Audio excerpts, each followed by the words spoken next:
Hello everyone, warm welcome to English Pustakalaya. आज का video class 11th English के लिए है। आज मैं टॉप 7 इम्पोर्टेंट क्वेश्चंस करवाऊंगी आपकी सभी पोएम्स में से जो कि आपके सिलेबस में हैं। Before we start, let me tell you, I am Manju Bhardwaj, working as lecturer in English at government senior secondary school sector 47 Gurugram. Poem की एक्सप्लेनेटरी वीडियो ऑलरेडी मैंने चैनल पर अपलोड कर रखे हैं, उनका लिंक डिस्क्रिप्शन में मैं प्रोवाइड कर दूंगी, तो आप वहां से ज़रूर देख लेना और पोएम को समझ लेना। Dear students, there are total 4 poems in your syllabus. A photograph by Shirley Toulson, the laburnum top by Ted Hughes, the voice of rain by Walt Whitman and childhood by Markus Natten. तो ये 4 poems हैं जिसमें से आपको 2 questions मिलेंगे 3 marks के और 1 stanza मिलेगा जो कि कॉम्प्रिहेंशन पैसेज होगा आपके लिए। ठीक है, तो उसमें एक क्वेश्चन आता है name the poem and poet. तो ये चारों आप पोएट के नेम ज़रूर लर्न कर लेना विद स्पेलिंग, तो 1 नंबर यहाँ से मिलेगा और बाकी जो 7 इम्पॉर्टेंट क्वेश्चंस हैं उनमें से आपको मिलेंगे। आगे बढ़ने से पहले आपके लिए एक रिक्वेस्ट है, अगर आप वीडियो फर्स्ट टाइम देख रहे हैं तो लाइक कर दीजिए और चैनल को सब्सक्राइब कर लीजिए, क्योंकि इससे मुझे मोटिवेशन मिलता है नेक्स्ट वीडियो बनाने के लिए। First is central idea of poem a photograph. आइए मैं आपके लिए रीड कर देती हूँ। Shirley Toulson's poem a photograph is a tribute to her mother. The photograph taken by her mother's uncle reviews a nostalgic feeling in the poet. In the end, the poet remembers the dead mother with a heavy heart, as her mother's laughter reminds her of the silence after her mother's death. Poem photograph एक श्रद्धांजलि है poetess की तरफ से अपनी mother के लिए। Poetess अपनी डेड मदर को एक फ़ोटोग्राफ में देखती है जो कि कार्डबोर्ड पर है और अंकल ने क्लिक की थी जब वो सी बीच पर हॉलिडे के लिए गई थी अपनी कज़न बेटी एंड डॉली के साथ। तब मदर जब फ़ोटो देखती है 20 और 30 इयर्स के बाद, तो वो हंसती और कहती है कि हम फ़नी लग रहे थे। अब ये जो फ़ोटो है पोएटेस को नॉस्टैल्जिक फीलिंग देती है, क्योंकि फ़ोटो देखते ही उसे ये याद आता है कि उसकी मदर अब मर चुकी है और ये एक पास्ट बन चुका है उसके लिए, इसीलिए पोएटेस सैड हो जाती है। Next question, word cardboard poem में क्यों यूज़ किया गया है और ये क्या डिनोट करता है? In the poem the word cardboard stands for the frame that supports and borders the photograph. The photograph shows the poet's mother as a 12-year-old with 2 of her cousins. The word is used to show that the photograph is old, as the use of cardboard as a frame was common in the old times. यानी कि पुराने समय को दर्शाता है cardboard, क्योंकि पुराने समय में ही फ्रेम की तरह कार्डबोर्ड को यूज़ किया जाता था। Next is central idea of the poem the laburnum top.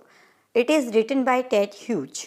इस पोएम में लेबरनम ट्री है जो कि बिल्कुल साइलेंट है तब तक जब तक कि गोल्डफिंच बर्ड नहीं आती है अपने बच्चों को खाना खिलाने के लिए, क्योंकि इस ट्री टॉप पर उसने अपना घोंसला बना रखा है और जैसे ही वो अपना काम पूरा करती है और उड़ जाती है वापस से वहाँ पर बिल्कुल साइलेंस हो जाती है। आइए आपके लिए सेंट्रल आइडिया रीड कर देती हूँ। The poem the laburnum top is a beautiful poem in which the poet has used the laburnum tree and goldfinch as a symbol of life and its fluctuations. Without the goldfinch, the laburnum tree is just like another tree. In other words, it is the attitude of a person towards life that makes life meaningful and worth living. क्या message है कि हमारा जो attitude है, नज़रिया जो है life के प्रति, वही हमारी लाइफ को मीनिंगफुल और वैल्यूएबल बनाता है। Next is, why is the image of engine evoked by the poet in the laburnum top? The engine is the source of the energy needed to run the machine. The image is evoked as the bird represents the source of energy for her family. The family and the tree is lifeless without the goldfinch. Similar to a machine, without an engine. इस तरह से machine को power engine से मिलती है, similarly goldfinch power provider है अपने family के लिए. Next comes central idea of voice of the rain, third poem of your syllabus.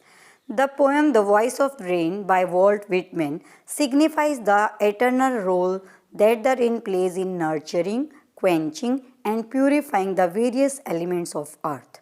A comparison has also been drawn between rain and music, as both of them make the world more lively and return to their place of origin after fulfilling their purpose. Poem में एक imaginary dialogue दिखाया गया है between poet and rain. The rain is the song of earth. इसमें rain cyclic movement को follow करती है of birth, growth and return to its original form. Rain सूखी धरती को और मुरझाते हुए पौधों को नया जीवन देती है.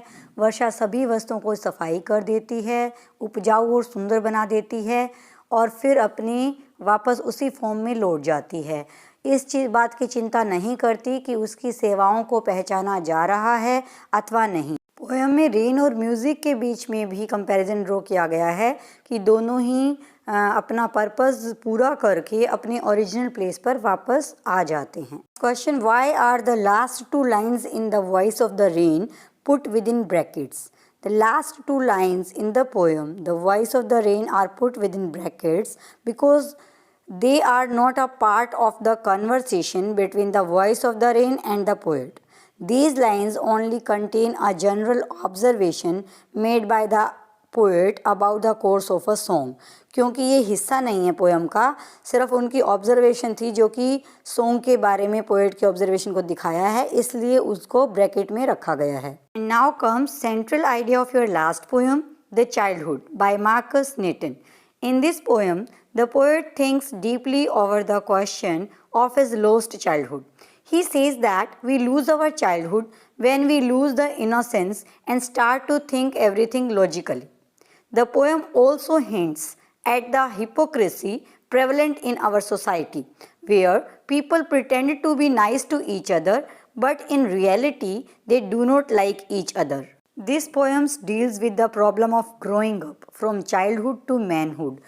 हमारा बचपन जो होता है वो हमारा सबसे गोल्डन पीरियड होता है पूरी लाइफ का, और पोएट यही जानना चाहता है कि कब मेरा बचपन खो गया और कैसे खो गया और कहाँ खो गया. तो इसी को फाइंड आउट करना वो चाहते हैं. पोएट कहते हैं जब हम लॉजिकली सोचने लग जाते हैं तो हमारा चाइल्डहुड चला जाता है. हम जैसे जैसे ग्रोन अप्स होते हैं वैसे वैसे ज़्यादा से ज़्यादा हिपोक्रिटिकल हो जाते हैं, दिखावटी हो जाते हैं. पोएट कहते हैं बड़े लोग किस तरह से they talk of virtues, love and brotherhood, but they don't practice it. कभी भी फॉलो नहीं करते, सिर्फ बातें ही करते हैं. Last question, why does the poet say that his childhood went to some forgotten place. Answer, the poet says that his childhood went to some forgotten place as he realized that his childhood is no more than a distant memory. He is unable to recollect the innocence of his infancy. He feels a sense of nostalgia for his lost childhood, where he did not think rationally. वो miss कर रहे हैं अपने infant days को जब वो rationally नहीं सोचते थे, बहुत ही लापरवाही से अपना काम करते थे. वो उन दिनों को मिस करते हैं क्योंकि जब से उन्होंने रैशनली सोचना स्टार्ट किया है वो ज़्यादा वर्ल्डली वाइज बोलते हैं हम उसे, और विकेड बना दिया है क्योंकि लोगों की हर बात की अब उन्हें परवाह है, उनकी घृणा की, उनकी नापसंदगी की. इस वजह से वो वापस से बोलते हैं कि मेरा जो चाइल्डहुड है वो फॉरगॉटन प्लेस पे जा चुका है. So dear students, this was all about today's video. I am sure video आपके लिए हेल्पफुल रहेगा. आपको वीडियो कैसा लगा कमेंट सेक्शन में ज़रूर बताएं. Thanks for watching. See you again in the next video. Till then, stay safe and keep learning.